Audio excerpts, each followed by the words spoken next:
This is the Intermission Podcast. We want to get to know our homeboys and homegirls and invite you into our space. It's a whole mood of positivity. The Intermission Podcast.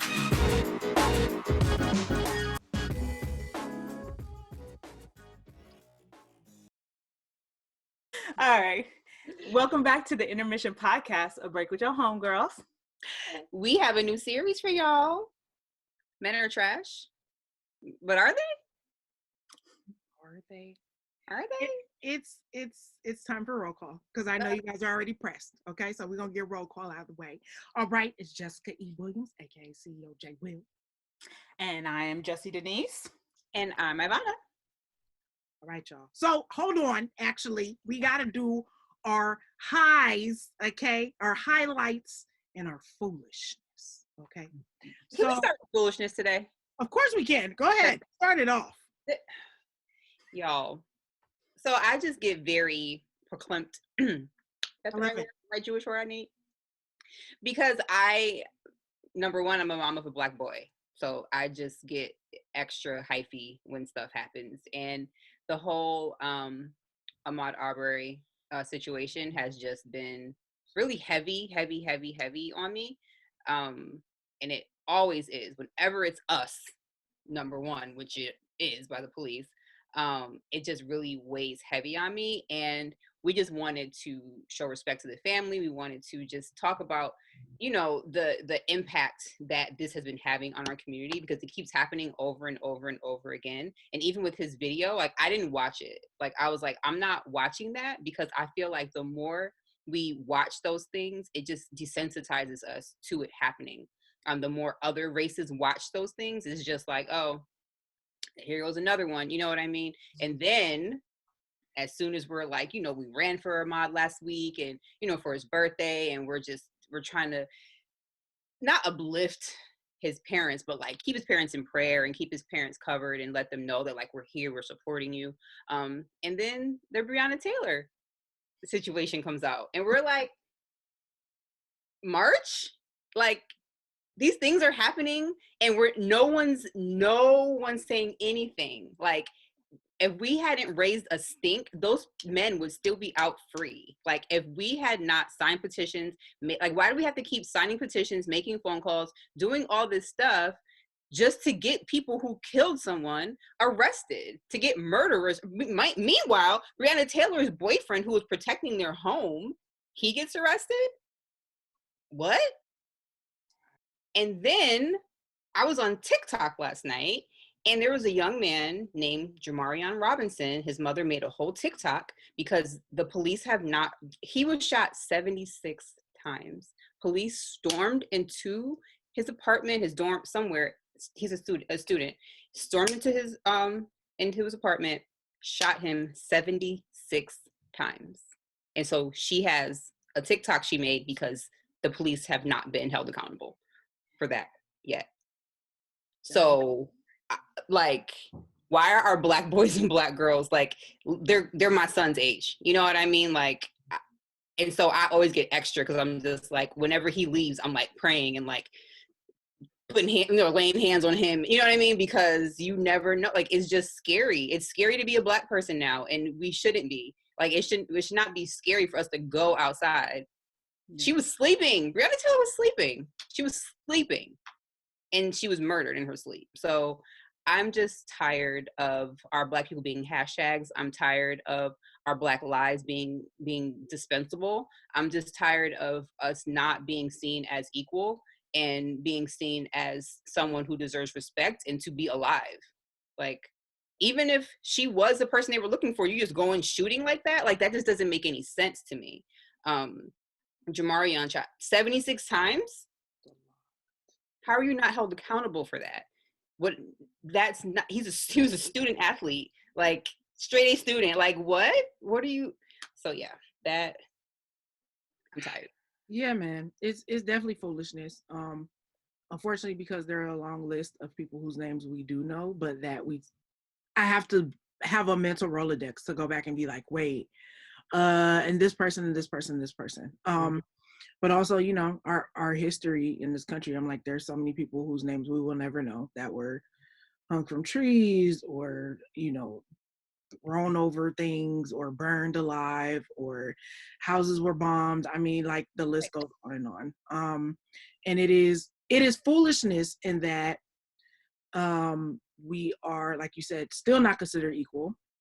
And this whole system, you know, has been built for us to to be under the weight and oppression of others, right? We can only live as much as they say that we can, or enjoy life as much as makes them feel comfortable, which, you know, God didn't send us down here for us to have to live in y'all boxes. That's just really like not the point. It is. And you know, if you are fearful of other skin tones and races, then that's something, you know, you got to figure out in your own heart. But I think that it is absolutely foolishness, and that, you know, in the midst of a global pandemic and a quarantine, because Breonna Taylor was an EMT, so wasn't she? I think she was helping with. She's literally been on the front lines of this whole pandemic and doing her due diligence for the country, and y'all just came in here and shot her because what now? So I think that, you know, as you said, don't become desensitized to these stories. It's not normal. It's not cool. It's never been normal, and it's never been cool. And you know, for us, your homegirls, it is quite disheartening. You know, Ahmaud Arbery was from my dad's hometown, and so he has plenty of stories about just growing up in the South, in that part of the South particularly. And, you know, it's unfortunate that he left like 40 years ago and things like literally have not changed. It's like they're stuck in the time capsule down there in a lot of parts of the South. But our country is stuck in the time capsule, okay, in a lot of ways.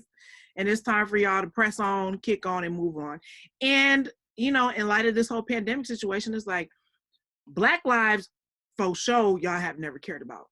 Also, y'all don't seem to care about your own lives for all your All Lives Matters, because y'all don't have no problem sending people out to go get the coronavirus because you want this economy to open. So okay. I just have questions, Clay. We're not gonna hold you, but we just got questions. And then the one who was filming, you know, bowl cut William Bryan, bowl cut. If y'all ain't seen this Chris Cuomo interview, I need you to go check that out. I need to watch it. Y'all gotta watch it. He said he turned the video in because he thought that was gonna free his friends. He thought it was gonna help his friend's case for them not to be arrested, mind you. That's how much you think a Black man's supposed to stop for you. That's how much. Because he didn't stop, so we got out and did this because he didn't stop for us. So you think that low as a Black person that you think because you said stop as a white man and he didn't stop, that you had just cause to kill him. Mm-hmm. Because this isn't thank God, in this particular incident, this is an instance of state violence, right, where the police have used their badge and privilege as a civil servant to let the Black community down. This is just vigilantes. This is on that George Zimmerman, Trayvon Martin situation where I saw a Black person in my neighborhood and I felt uncomfortable and we just go right out in the trucks and see what's good. Mm-hmm. That's what this is. So it's literally for us as the Black community. I don't know how you white people see it. I don't know. You want to get in the comments, let's go. But honestly, for us, in light of our history, that seems like a lynch mob. So like, you're not an officer of the law. You're not a person with the badge. And apparently y'all have a citizen's arrest law down there, which I don't know what that means because the only time I saw it was on the Aziz Ansari show and it was a joke. So right. I don't know what would make you think as a citizen that you have the right to stop somebody from their regular exercise routine, mind you. So. And then the police wanted to arrest them. And the police were ready to arrest them. And the DA dead. Why not? That's what usually happens when people die. The police were like, yo, no. And then the DA told the police not to. Because she's friends with them. Because he's a former cop, right? Wasn't he a former cop? Mm-hmm. So the DA, she just said, nah, y'all not gonna, collusion. So this is when we say systematically we have some problems. It's like, you know, when the murderer is your homeboy, why would you not try to get him? Why would you not try to send him to prison? Especially with his own son. It's like, but you know, God bless the Arbery family and all these families that are dealing with it. But you know, as we've said, as Black people, Black women who love Black men, which we will get into in this episode, that's foolishness, and we're done with that. It is foolishness. I'm happy that these stories have come to light. And if Sean King in Color of Change hasn't gotten a hold of this new young man, I'm gonna. Yeah. Because I tagged Sean King in Color of Change on the Brianna. I had put it in my stories and tagged them. I was like, wait, ain't nobody talking about this one yet. Hold on. And the Sean child, Sean from Indianapolis, I can't think of his last name, but he was killed by the police. All in the same like time frame we talked about. Right. So yeah, these are daggers in the hearts for us. Oh, Sean Reed. Mm-hmm. Yes, Reed. Thank you. Mm-hmm. Is this though like the system? That's why I've been sitting silent, because when we sit here and we recount how many people have died or were murdered, not died, executed. Okay, this ain't even no like, oh, I shot him once. Then you ran them down and executed them. That stuff makes me feel like, why am I here? Our president does not give a damn about us. Like, what do we do as Black people? Like, I can't live safely. Sorry. Well, my eyeball, I saw it coming on you before, so I knew it was coming. I saw it before you was because like, you're guilty because you're Black. And even down to like, I remember they were talking about how LeBron they defaced something of his because he was Black, and that's LeBron. You know what I mean? Like, he can lift a finger and make moves happen, but because he's Black, he still gets it too. So it's not about how much money you have, what status you have. Your skin color alone gives them the right to do what they do. Like, come on, America, do something. Like, fix the dang system. You know what I mean? And so that is the reason why I'm pretty certain when it's time to have kids, I'm not going to be here. I'm going to have my kids somewhere else, because you're not going to kill my kids. You know what I mean? Like, just because they look different than you. And so, it just tears me up. I'm so thankful for people like Sean King and shout out to Jade Ogunaki, Color of Change. Color of Change. They're like superheroes over there. They're there because they're like, we're going to change the system. And this is how you change the system. See? And so, like, having the lobbyists and stuff like that up there that aren't playing no games and ready to bring it to Supreme Court or wherever they need to, I love that. Because it will change. And I mean, I know it will change, but in the meantime, I just can't imagine. Like, Vaughn, I can't imagine. I cannot imagine what it feels like for you when things like this happen. So it just blows my mind. That's why I was staying quiet, because I was like, I get emotional about this, because it's like, why can't I just live? Why can't I live like my other counterparts do? Yeah, you know, exactly. Like, I got a Black kid with a Latino last name, so you're like very confused. Like, bro, you gotta work harder, yo. Like, you can't do it with your boy. You know what I mean? Like, you gotta be 10 times better and work 10 times harder and be 10 times quieter. And he ain't quiet. I'm tired of that though. Well, he's quiet, but he ain't.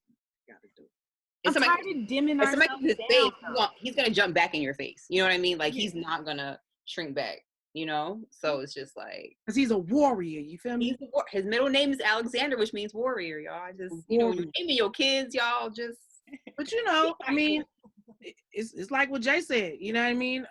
You still nigga at the end of the day. It's like, it doesn't really matter what heights or levels of ascension of class or money you have, when, you know, the boogeyman is inside of your own head, and that's who you've decided you deem that these people are scary or make you uncomfortable or whatever. It's like, that's your issue to sort out. Stop making us have to pay for your issue to sort out. So that's your problem. That's all I'm saying. Can we live?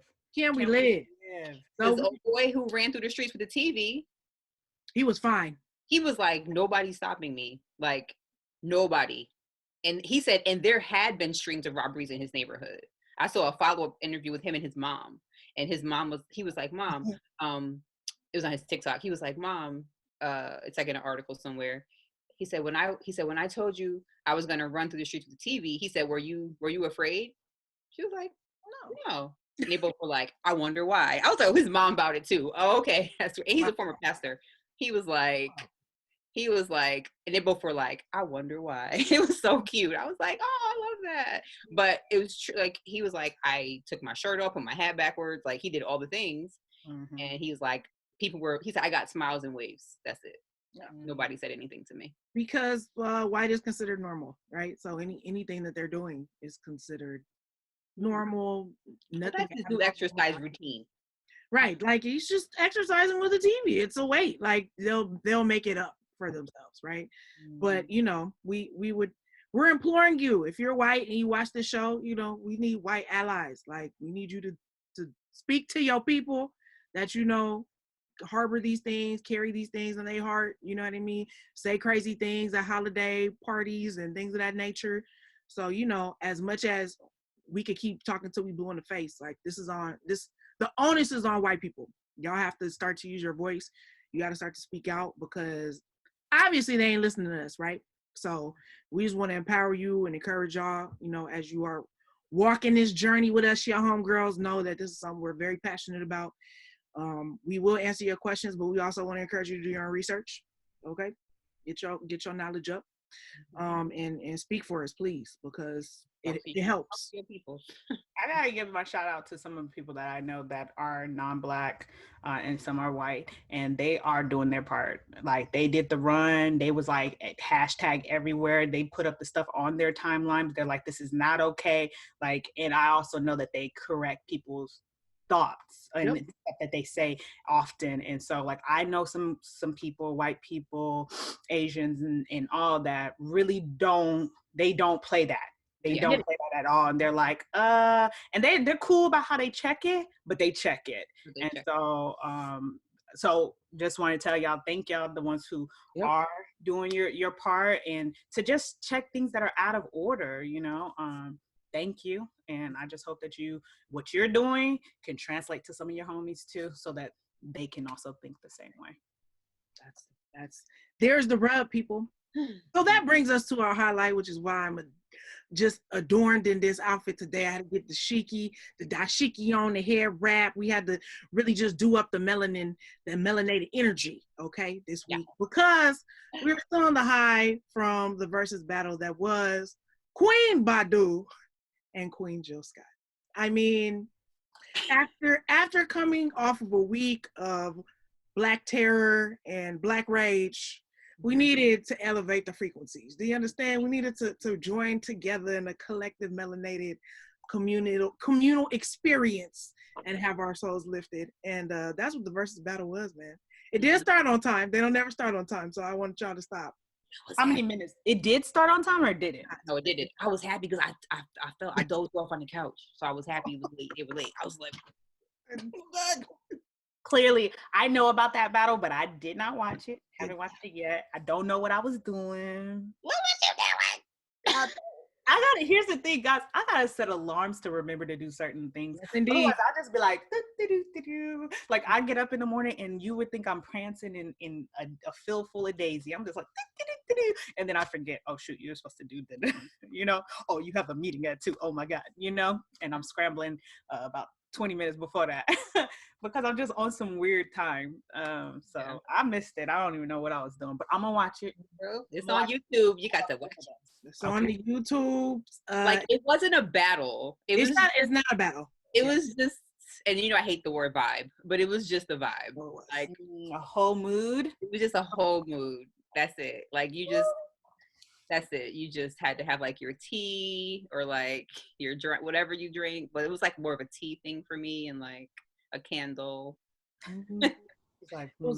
It was very centering, feminine energy, very healing, and it was about sisterhood. These are two women. They love each other. They love each other, which they talked about. Like having to feel like they were competing with each other. Like, other people were putting that on them, but they were like, we've been friends for years and we support each other and we love each other's kids, and we're their aunties, and like they have a whole nother life outside of the industry stuff. So it was just very beautiful. So we appreciate Swiss and Tim so much, because It's just good. It's good to be able to give people their flowers while they're here, which is nice. Also, I checked out, since we're in like the musical scope, I checked out Joyner Lucas. If you guys don't know who he is, he's a rapper, but he did like right when quarantine first started, he did this song called, I guess it's Will, or like I Feel Like Will, and it's like a whole tribute video to Will Smith, and he like recreates like Fresh Prince of Bel-Air and like Wild Wild West and like literally like snippets from all the videos, and it's just his appreciation of Will and like how he's been inspired by him. And it like went viral like really quick. And of course Will saw it and he was like, thank you so much. Like, I hope I get to meet you one day. And apparently I guess they met on Zoom or something or other. And then Will jumped on a remix. So I just heard that. Was like, you know, because y'all, the youngest don't know. Will's a rapper. You know what I mean? Before he was in Hollywood making the monies, the man was a rapper. Okay. And it was great. In his verse, he was like, you know, I appreciate that you feel like me, you feel like a prince, I feel like a king who like found my queen, and I have this amazing family, and these are the people that inspire me. So we just want to uplift the people in the culture, okay? We want to celebrate them while they're here, thank them for their accomplishments and the things that they've given us and provided in, you know, some of our darkest days and times, and show us what's possible out here. You feel me? We will definitely have that link in yes. To all of these things, because they're super great. Yeah. So while we on the subject of these menses, so this series, Men Are Trash, okay? And we're asking in this particular episode, but are they? Because if you guys checked out episode 3, Trapped in the App, Jess and Vaughn were talking about their situations on these apps that they be on, and these particular men that they associate themselves with or are talking to on the apps, and all the various and sundry foolishness that occurs because of that. And I think there was a time that I was like listening and I was like, this just sounds so sad. Like, it sounds so sad. And it begs the question, are these men out here trash? Like, are they trash? So ladies, what do y'all want to weigh in? What do y'all think off top, having stepped away from that episode? Like, have you processed some things about that? Well, first of all, I would say that after we had like our production meeting and like we're talking about all the things that make men trash or that make us believe that men are trash, I was like, yo, I used to be a trash nigga. Oh no. Tell us, sis. Please, unpack that. I was like, yo. So, cause all of my exes always say that like you're the man of the relationship. Like once they were like, you were the man. Like I was the inconsistent one. I was the not the gaslighter, but like the one who would give like mixed signals, or you know what I'm saying? Like I was the one that was like, like commitment issues and you know all the things. But I was like, but why do we associate those with men traits? That's actually a wonderful question. I was like, why do we associate that with the man? Like, why is that expected of them? Why are they expected to be the inconsistent one? Why are they expected to be the one who is playing the mind games? Why, you know what I mean? Giving the mixed signals and all that stuff, you know? Because I was like, honestly, if I gave someone mixed signals, it's because I didn't like them. And it's the same, we say about men all the time. Like, if a man likes you, you'll know. You ain't gonna be confused. You're not gonna have no thing. You're not gonna da-da-da-da-da. You're not gonna da-da-da-da-da. And I was just like, that's right. Because if I like somebody, I don't give them mixed signals. They know. Right. You know what I mean? Mm-hmm. But I was just like, yo, I used to be a trash. I'm sorry. Trash. But all my ex-boyfriends still love me, so I did something right. Yeah, I'm guessing. They still don't know you quite well, so they're like, there's some mystery behind her. Well, for me, are they all trash? No. But a lot of them stand next to the garbage, you know? So playing with that little line. And You look, keep I that know quote for him one more time. Just one more time. Take that with you. Huh? One more time. I'm not gonna call you trash, but you're standing near the garbage. You're standing near the garbage. A little close to the garbage. But look, I feel the same. I feel like of course in the app we experienced a lot of garbage. And hey, y'all, I would love to talk about why some of these were garbage. Yeah. But no, everyone isn't. But I'm hoping as we sit here and we unpack some of this stuff, that will help our homeboys and homegirls. Because like Vaughn said, I already know. Once we go down the list, I'm like, yep, I'm that. Oh, I'm that. Oh, I'll be doing that. Like, just keep it real. I don't communicate the best, I'm gonna keep it real. I don't be vulnerable, I don't answer your call, so I just it could be either men or women, but in this case, since we're talking about the men, I don't think all of them are trash, but I think it takes getting to a certain level of maturity, and some people are just slow to get there. A lot of people are slow to get there. So hoping that answers. That's true. I mean, I think the key is in what you said. And like I said, this is called Men Are Trash, but obviously a person can be trash, okay? So I think that we're all on the same page. We all collectively agree that not all men are trash. Yeah. And I think that the men that are trash don't necessarily want to be trash, but I think it's a lot of what you said, Jess. They don't know how to stop standing near the garbage, or like no one has taught them, like, you standing near the garbage, right? Like, move over, fam, or like stop engaging in things that make you trash. So, saying all that to say, so we have a whole list. We thought about how we were going to do this, if we were going to like run down scenarios and like just do behaviors, and we don't want this to turn into a bash session because that's not your homegirls. That's not what we do. Not at all. Okay? We're about growth, elevation. You know what I mean? We going somewhere. We growing. We evolving. So once we started having conversations, we kind of figured out that like trash behavior, male or female, now pretty much boggles down to these three things, like top three things. So I'm gonna just rattle them off at the top. Okay. Usually it has to do with communication not being the best, or like a lack thereof, or you like make it a practice to continually like not communicate well, which you could just not know you're not doing it, or you could know you're doing it and you're like, I don't feel like working on that. So that's the thing. Then we also talked about people's journey or like evolution. So like recognizing we're all on a journey in life. None of us have arrived. None of us are perfect by any stretch of the imagination. But as you're matriculating or going throughout life, you should be able to pinpoint where you are at any particular point, and hopefully be able to communicate that to the people around you. Okay, see how we roped it in, 2 and 1 goes back to 2, that connect, we round it out. So where you are in your journey, your evolution. Okay, and then third, if you are in a place where you are constantly exercising ego, pride, or selfishness, like as the root core of like how you communicate with people, everything about your life is vibrato and this, that, and the third. Like there is something to be said about materialistically looking like something, like from the outside looking like something, and being empty on the inside. And so I think that ego, pride, and selfishness can steal from you internally, which thus affects the inside out.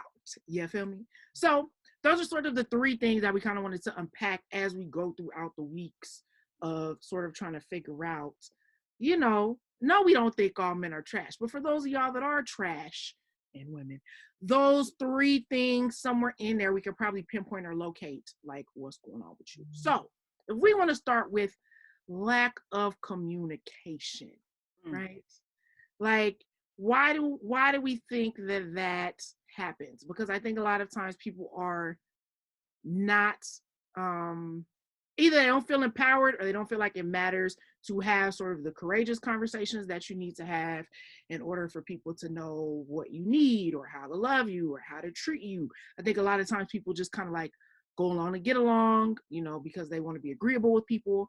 But if it's not serving you, then like you deserve to speak up about that particular situation. So I think man or woman, you know, you gotta cycle that thing out for yourself to figure out, like, what do you want to say, what do you want to communicate, and why you are or not communicating that thing. So any thoughts on that? It's so, there can be so many reasons why you don't communicate effectively. I know for me, like, sometimes it's just hard for me to speak up for myself. And I don't know why that is. I do know why that is. I am a very sensitive person, right? Like, I'm super sensitive. I'm ultra sensitive. Like, I just take things very much to my heart, very deeply. But I also have a very reckless mouth. Like, I can say things that will hurt your feelings really bad, but then I feel bad about it. That's repentance. You have remorse. That's good. Right. But then I feel so bad. So now I got to a place where I drew back so much, and like, cause I would just say anything and I would just pop off and I didn't care, and you gonna take it and you gonna hear what I got to say and you gonna, right. And then I was like, once I started like really digging deep and like digging into myself and figuring out who I was as a woman, I was like, Vaughn, you can't just be saying whatever you want to say whenever you want to say it. Like, you have to kind of filter and like curb it, or like say it when you need to say it. Like, maybe this is not the right time. Like, maybe say it later or whatever. And so it got to the point I drew back too much where I wouldn't say anything. So I went from saying, I went from pop, pop, pop, pop, pop, pop, pop to guns all the way away. Yeah. And then when I finally did say something, we broke up 3 months later. So you know what I'm saying? Like, it's just. Which, asking you this, in that case, when you finally did say something and then it resulted in something so negative, right? Did it make you feel like in the future you could say something, or do you kind of pull back or reserve speaking up? Or then did you find yourself having a difficult time speaking up because of the result of the time you did speak up? Yes. So I would say, like, early on, and it was little stuff, like little thing that it's not little to me. I hate being cut off when I'm talking. I hate not being listened to, because for me, I feel like if you cut me off while I'm talking, you're not listening to what I'm saying, and I hate when people aren't listening to me. So that is just a thing I have. And I remember the first time we hung out, he asked me a question, and as I was answering it, he talked over me and kept going, and I was like boiling on the inside, and I never said anything. And then it would happen again and again and again and again and again and again, you know. And it was just like, but I didn't nip it in the bud the first day. Like, if that first day I would have been like, yo, you just asked me a question, you gonna let me finish? Like, right, you gonna let me finish or not? Like, are you gonna, can I answer the question? And so it happened recently with someone, and I was like, can I get my words out, please? He was like, oh, my bad. He's like, you know what? I hate that too. I'm sorry. You know what I mean? And it was like nipped in the bud, like, immediately. Cause I was like, yeah, I hate being cut off. He was like, I do too. He was like, I'm sorry. He was like, my bad. But I was like, if I would have done that before, but that was something different. But even like once him and my ex, once we got into our relationship, anytime I would want to voice an opinion about something, he would blow up because he would think about his parents, and he would compare us to his parents, and he would be like, well, they, you know, whatever they went through and they fought, and I was like, okay, but that's not me and his ex-girlfriend and the way she talked to him. It was just a whole bunch of things, which I also hate. Don't hear me in someone else's tone. I would always have to tell him, like, if I would say something, he would hear it in like an angry tone, and I'm like, that's not how I'm saying it, and you know me. So if you know me, why are you hearing it in her voice? You know what I mean? But like the baggage that we bring in, but that I never, at first, I did not communicate that. I didn't communicate it until later on. Those types of things, when you let them fester, is what's it called, like little foxes. Like, you just let them fester, and then over time, they just keep growing. And then you get to the point where you're like, okay, well, I didn't say anything in the beginning, so how can I say anything now? Like, I didn't effectively communicate that in the beginning, that I hate being cut off when I'm talking. So now he does it all the time. And so now I'm going to be like, nigga, shut up. I'm talking. I can't do that, you know? But even like with the other stuff, like if something was bothering me and I would try to have a conversation, I remember the first time I brought something up, he blew up and like we didn't talk for 3 days because he was letting me calm down. And that pissed me off. And when we ended up going through marriage preparation, they talked to us about like, okay, you have to have a happy medium. Like, okay, Vaughn, you want to talk about it right away? It helped a lot. You want to talk about it right away? And he wants to wait 2 weeks. Neither one is going to work for you guys. So you're going to have to come to a place where, you know, like have a day, like be like, okay, it can't go more than 2 days or it can't go more than, you know, whatever. And they helped us get that. And there was something else that I want to talk to him about. And the Holy Spirit told me, you cannot talk to him about this until you're in marriage prep, until you have the mentors and the counselors around you to help you navigate through this thing. And it was way more effective that way for us to get through it. Then it helped us communicate. But that's like once you know yourself and you understand like, okay, this is the way I communicate, but I need to, you're not communicating at all. This is how I communicate. Right. How do we come to a happy medium? And with me, like, you know, we're all Christians. So like the Holy Spirit being like, nah, you can't, if you bring that up right now, it's going to blow up. Mm-hmm. You're going to have to wait. And so I waited until we were in our marriage, you know, prep course. And then, you know, whatever. And then other stuff happened that led to the breakup. But it was also around me speaking up. And in that case, I said something and it wasn't sideways. It was the truth. But the way that I said it was very much old Ivana. And at that point, I didn't care anymore. I was like, I didn't care. Because I was like, I've been holding my tongue about everything for so long. And now I'm going to say this and it's just going to come out how it comes out. And it did. And I was like, ooh. And it hurt his feelings. And at the end of the day, I hurt his ego, which we were talking about too. As well. It was like, well, yeah. It's the truth. I was like, it's the truth. What? Like, I did at that point, I was like, it's true, nigga. It's true. It's true. Sip tea. Yeah. Which, yeah, it's a lot in that. It's like people are coming into a relationship, and this is, you know, romantic or whatever other level of relationship you're in, but, you know, you have two separate people with two different styles of communicating, you know what I mean? Two different ways of apologizing or trying to get things across. And so it's one of those things of like, both people need to be mature enough to voice their opinions and how they feel, but also you got to come at it a particular way. Like we were talking about this, you know, yesterday, in terms of just like, you got to know yourself very, very well in order to communicate well in relationships. Like if you don't know, then whoever you're dealing with is not going to know, because they're not a mind reader. They're not inside of your skin. They don't know how you feel. They don't know how things sound to you. They don't know any of that stuff. So if you're actively putting a wall of a lack of communication, or as my therapist calls it, bottling, which is where you sort of take things as they come and you don't say anything and you stuff. And he always uses the analogy of like a soda bottle. If you shake that thing up and then you lit it up, it's going to go everywhere. You feel me? And so a lot of times people in relationships bottle, and then things get explosive, okay? In a way that, you know, maybe it didn't have to if we had been courageous enough to have those conversations early and often before it turned into a situation. Right. And then too, when someone's telling you something, you have to be able to hear it. Come on now.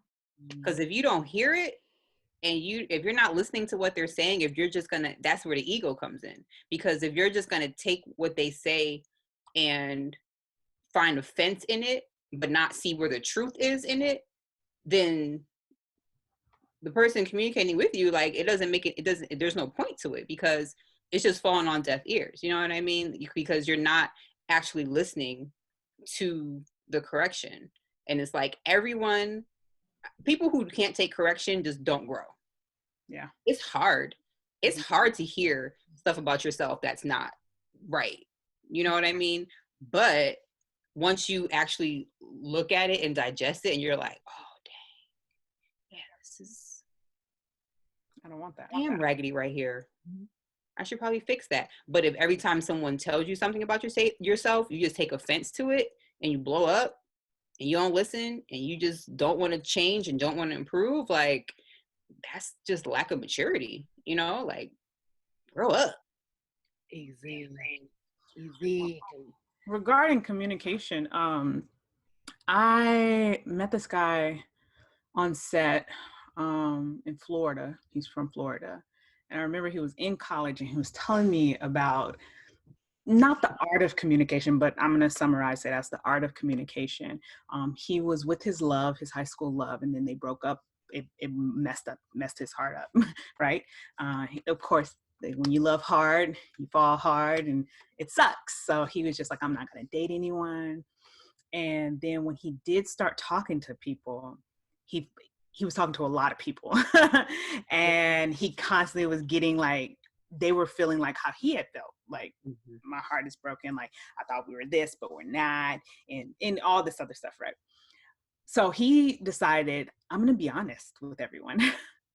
He wrote a book about it and it talks about like the art of honesty.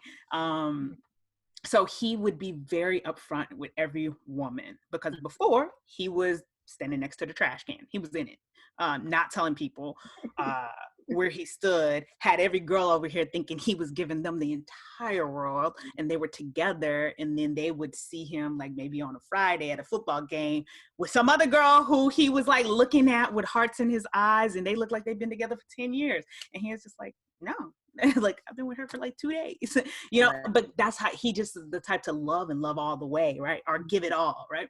So he started being very honest with everybody and overly communicating. And he was just like, look, it was like, when I'm with you, I'm with you. And when I'm not, I'm not. But he did it in a way like respectful, like, I understand this might not work for you. This is where I'm at in my life. I am not open to having a relationship because I was in one that I'm not healed completely from that. And so I don't want to get into anything, but this is what I can offer. When I'm with you, I will never be on my phone. You will have my full attention. I will give you everything underneath the sun when I am with you. But when I am not, I'm not. And please don't blow up my phone. If I don't get back to you, I'll get back to you when I get back to you. You know, so he just kind of like lined out those boundaries and stuff, or the expectation. This is what he had to give. If you can rock with it, then great, let's rock together. If you can't, I understand. And you can keep on moving before heartbreak comes in. And then I was like, okay, so how did that work for people, right? And he was like, it was always good, but I would always have to remind people. I would have to reiterate the boundaries because I'd be there. And of course, people like start feeling away because this is like, it's something new. Like, I guess it's like an open relationship, but it's not. It's like, it's new to them, but then they catch really good feelings because I give them everything when I'm there. And I was just like, oh, okay. And he was like, so I just always have to remind them of the boundaries when I'm there or something like that. But it worked. He was just like, because they knew where I was at mentally, where I was at emotionally. And then they were able to make a decision and have that power to make that decision. And then also they knew I wasn't going to be checking them if they decided. Some of these girls, they went and got boyfriends that treated them like the world, gave them the world. And he was like, one of them got engaged, you know? And he was like, and I was like, ouch. But at the same time, I can't be because I wasn't giving you that, you know? And so I was like, wow, that's huge that someone did that. But it was many years back. And that's when I was like, man, I should be like really honest like that. Yeah. Because I think that's what separates you from trash and, you know, just a good dude. Yeah, because he's a decent dude. Yeah, because he's not trash at all. Because he told them what the deal was. You rock with it or you don't. You have the option to rock with it. But the problem is women always think, oh, he'll change with me. I'm going to lock him down. No, he ain't going to. No, he's telling you flat out, this is what I want. This is where I am. And you can have it or you can't. You know what I mean? Like with me, I would have been like, oh, okay. Yeah. That's not what I'm looking for. He's actually engaged or married now. Oh, yay. Oh, wow. He just needed a minute. He just needed a minute because it's hard. He needed a minute. And guess who he married? the woman who broke his heart, the one he always loved the most. Wow. So I was just like, wow. And I love that it worked out because he's like, I have no doubt of this is who the one it is. And I mean, she's down to be with me, but I know for a fact there's no one else better than her because you know what I mean? And I got to deal with that process, that whole thing that he went through with the hurt. Yeah. Yeah. I mean, they went from high school to college. Like, it was between there. Like, you got to grow a little. Yeah. And that's the maturity part, like just being honest. Like, if you're not honest, then. Right. Right. I think that's what it is too. When people, in this case we're talking about men, if men aren't honest, then you give no space for that woman to make her own decision. Like, be honest, tell it who you are. Like, I get it. Sometimes, like, if you go on a date, everybody shows up with their representative, right? Everybody's showing that Photoshop version of themselves. But to continue that thing on, and not tell her where you really at, then she find out 5 months down the road you ain't crap, or you're under construction. That's not right. You know, like, you pulled up in this is just being facetious, but you pull up in a Maserati and, you know, she's like, oh shoot. And every time you coming in this car and stuff, or many cars, and you're just giving off this impression that you're all of this. And then now y'all got really together, and she's like investing herself into you and her time. And then 5 months later, she finds out none of that was yours. You work at a car dealership and you drove those cars over and you was just fronting. Like, what? Yeah. Like, you know what I mean? And that's not, like, I'm just, you know, painting a picture, but, like, just be honest. It's okay. You showed up in a Maserati. Oh yeah, I work at da-da-da-da-da. Cool. But don't act like that's what you do. Right. This is how you roll, and you got a mansion on La Brea. Don't act like that, you know? Yeah. Give me my choices. Let me make my own choices. Give me my choices. Let me choose. Let me choose. Yeah. Let me choose. I think that's where people get into, like, he ain't ish, because they feel robbed of the choice. Yeah. And then some women, like you said, Vaughn, you already said it, like, they choose to stick with this dude in the struggle, which I know just you're gonna get into. Like, you chose to stick with him, and now you mad that he done left. Exactly. He ain't crap.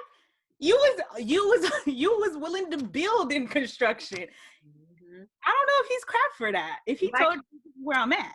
Like you said, if he's standing by the trash, you was bypassing the trash and you decided to stop there. You can't be mad now. You can't be mad now. Yeah. The part with the okay, go ahead. No, go ahead. But what she was talking about with the building them up and all that, my only thing is of calling him trash in that situation is when you specifically stay with that woman because you knew she'd build you up to get you where you want to be. That is true. That's when you're considered trash, because you're like, I know she's gonna give me this emotional support. She's gonna give me the, you know what I mean, like, whatever, if it's financial support, if it's, you know, whatever it is, I know she's going to give that to me through this period, and I know if I know I won't make it through this period without her. You know what I mean? And then it's like, okay, well, now I'm here, so right, because now you're using. Now you're using. Yeah. Right. You're trash if you're using a person. Mm-hmm. Right. Stand on your own 2 feet. God darn it. Stand on your own 2 feet. Yeah.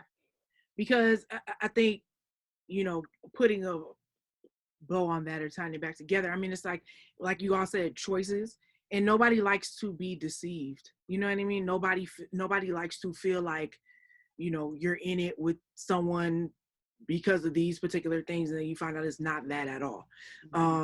Have the courage to be who you really are. And if the person is rocking with you, they rocking with you. And if they not, they not. But whatever facade you put on or mask you put on, you have to maintain that.